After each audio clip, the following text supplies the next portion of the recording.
desde la Fundación Instituto Neurológico de Colombia les damos la bienvenida para conocer más acerca del trastorno del espectro autista.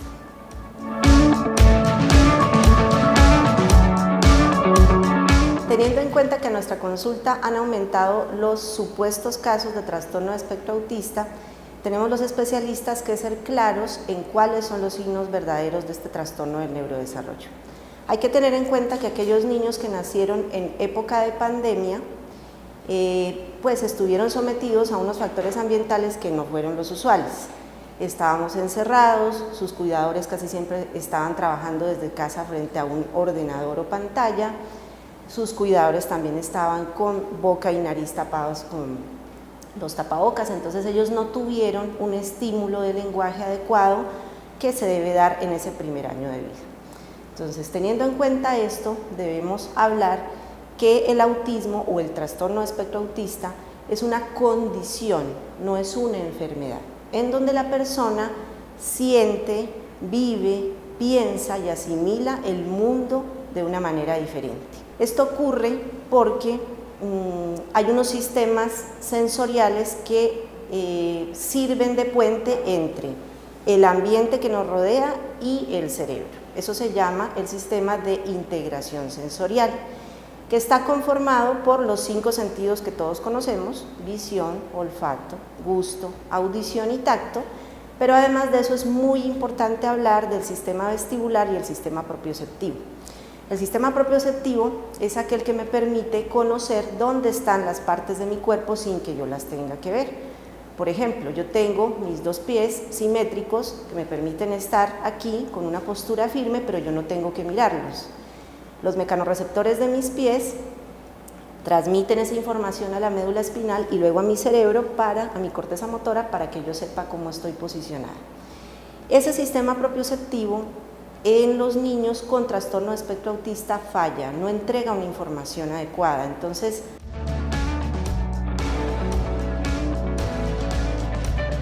uno de los signos principales del trastorno de espectro autista es que son niños que se mueven mucho por todas partes, exploran su entorno, se trepan, a veces ellos no son capaces de tener como un conocimiento de los límites del peligro, entonces pueden tener accidentes, se pueden trepar a las mesas, pueden rodar por las escaleras por no haber tenido esa prevención. Y el sistema vestibular es un sistema muy importante que participa en una postura erguida, participa en que mi cabeza y mis ojos se puedan enfocar en un solo estímulo para que yo canalice mi atención.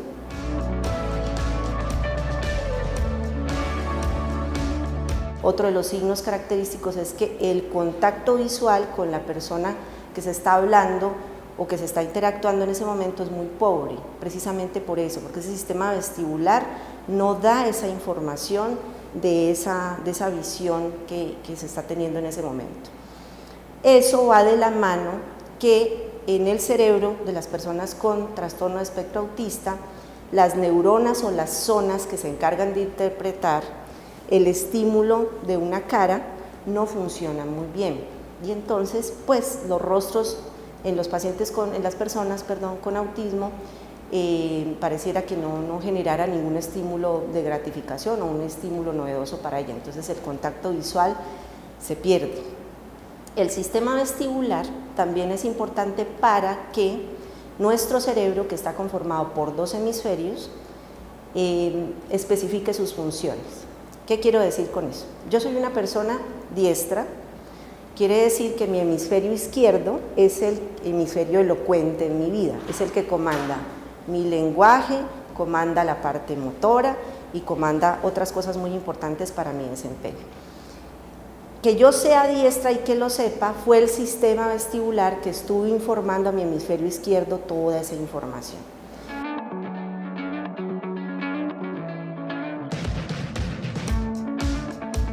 Al no tener eso, ¿no es cierto?, esta información específica o estas neuronas específicas de la parte motora, de la parte del lenguaje, el lenguaje no se va a presentar. Por eso es uno de los pilares que en el autismo el lenguaje es una cosa que se atrasa, que son pocas palabras las que vamos a tener allí en el niño, son solo balbuceos, bueno, una cantidad pues de sintomatología del lenguaje que rodea el autismo, que es bastante amplia y diversa.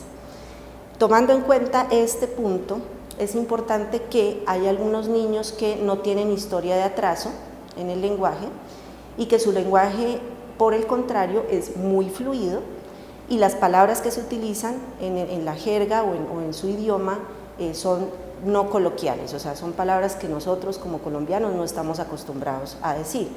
Por ejemplo, mamá, ¿dónde están mis calcetines? Nosotros los colombianos no utilizamos la palabra calcetín, nosotros utilizamos mamá, ¿dónde están mis medias? ¿Qué las hizo?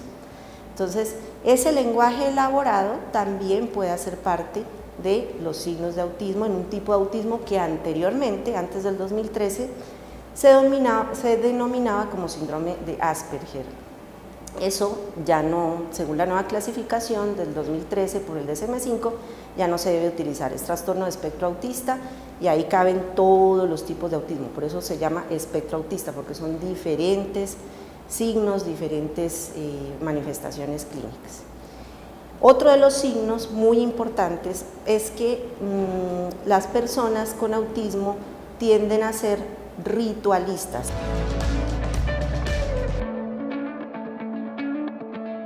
¿Qué quiere decir eso? Hacer siempre las mismas cosas en el mismo orden, tener una estructura siempre muy marcada.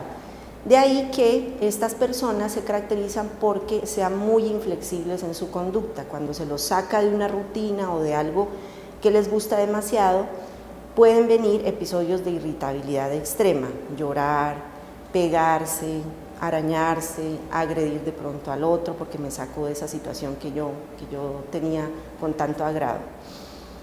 Teniendo en cuenta también esta parte de los ritualismos y eso, puede ser que también tengamos preferencias muy particulares a la hora de comer. Nos gustan ciertos alimentos, otros alimentos no nos gustan, los podemos rechazar.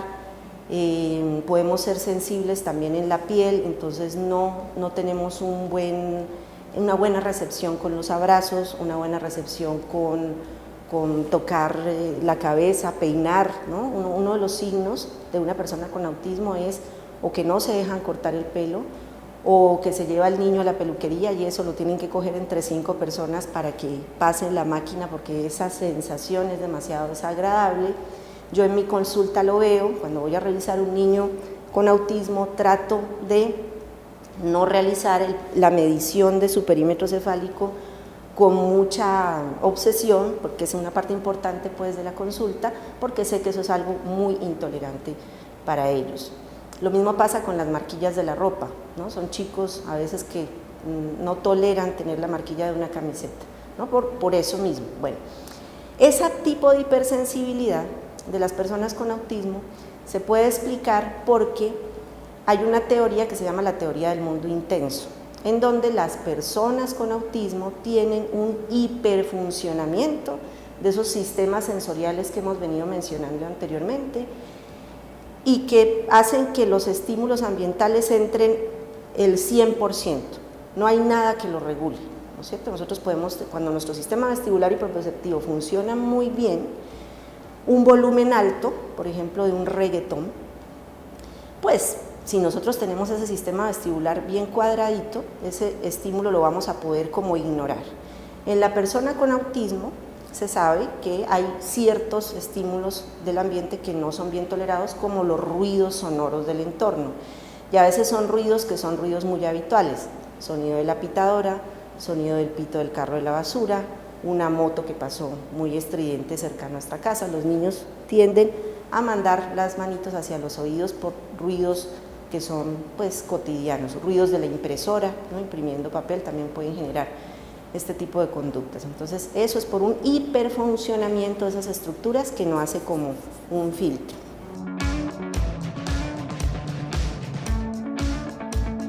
Al no tener estos dos sistemas sensoriales adecuados, podemos tener unos movimientos repetitivos. Ellos se caracterizan por movimientos de las manitos, aleteo, lo que se llama aleteo, sobre todo cuando están emocionados o incómodos con algo. Podemos también nosotros observar que van de un lado a otro, corriendo de un lado a otro y pueden estar 5 o 10 minutos en eso y les encanta. podemos ver que alinean de determinada manera los juguetes, ¿no es cierto? Y siempre tiene que ser de la misma forma, y si nosotros llegamos pues a interrumpir eso, puede venir algo de irritabilidad. Entonces podemos tener obsesiones o intereses muy restringidos que a las otras personas, pues no, los otros niños pues de esa edad no los van a presentar.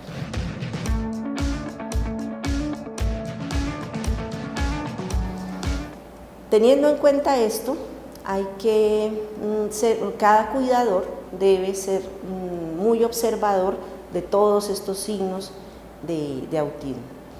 Es muy importante, siempre se ha dicho pues, que el autismo es un diagnóstico que se debe hacer tardíamente. Esto es algo que no debe ser, ¿no? Porque ya se sabe que hay signos tempranos de autismo incluso en el primer año de vida. En los lactantes es muy importante tener en cuenta, bueno, lo que ya habíamos hablado, el contacto visual a la hora que el rostro de la madre genere empatía en el bebé y genere una sonrisa.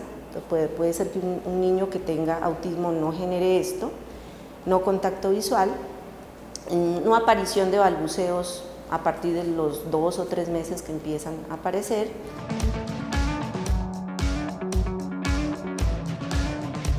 Algo muy importante, a los 6 meses, la mayoría de niños, si es que no tienen una discapacidad auditiva, o sea que no escuchen, responden al llamado, a su nombre. Si la mamá, el papá, alguien los llama, lo normal es que el niño tenga contacto visual con la persona que evocó su nombre.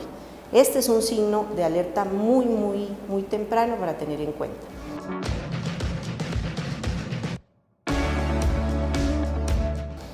Otro de los signos, a los 10, 11 meses de edad, el nene puede señalar con su manito algún objeto de su interés, y además con su mano abierta. Y además de eso, a los 10 meses, aparte de señalar con su mano abierta, puede haber una emisión vocal. Ve, o si ya saben pronunciar mamá, mamá, o mamá mira.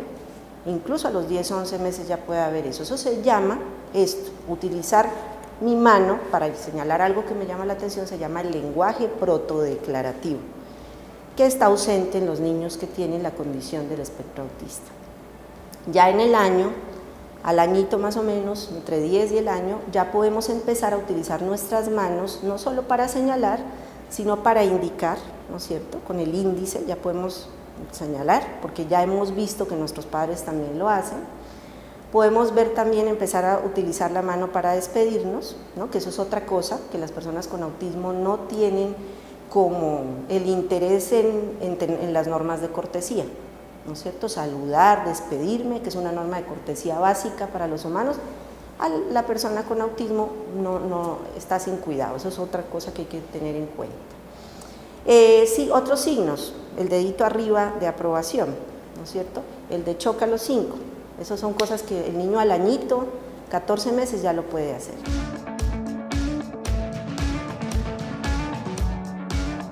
Teniendo en cuenta todo lo que hemos visto de la hipersensibilidad de los sentidos, táctil, auditiva, estos niños van a tener la tendencia, no siempre, a separarse de los grupos bullosos, ¿no es cierto? Porque me fastidia la bulla, me fastidia que me quiten los juguetes que a mí me gustan, ¿no? Entonces, eso es otra conducta que tenemos que tener en cuenta. No siempre pasa, pero en los niños con espectro autista, cuando entran a la guardería, es uno de los signos, que la maestra mira, en el colegio no se integra, en las rondas infantiles tampoco pareciera estar agradado el niño. Mi recomendación como especialista es que consultemos ante los primeros signos de autismo, pero tal vez la recomendación también como especialista, pero como mamá, es que las familias que tienen una persona en condición de trastorno de espectro autista no están solas. Afortunadamente, gracias a Dios, ya muchos especialistas hemos estado estudiando, preparándonos para hacer una guía más amorosa, más cuidadosa de diagnóstico y tratamiento de intervención.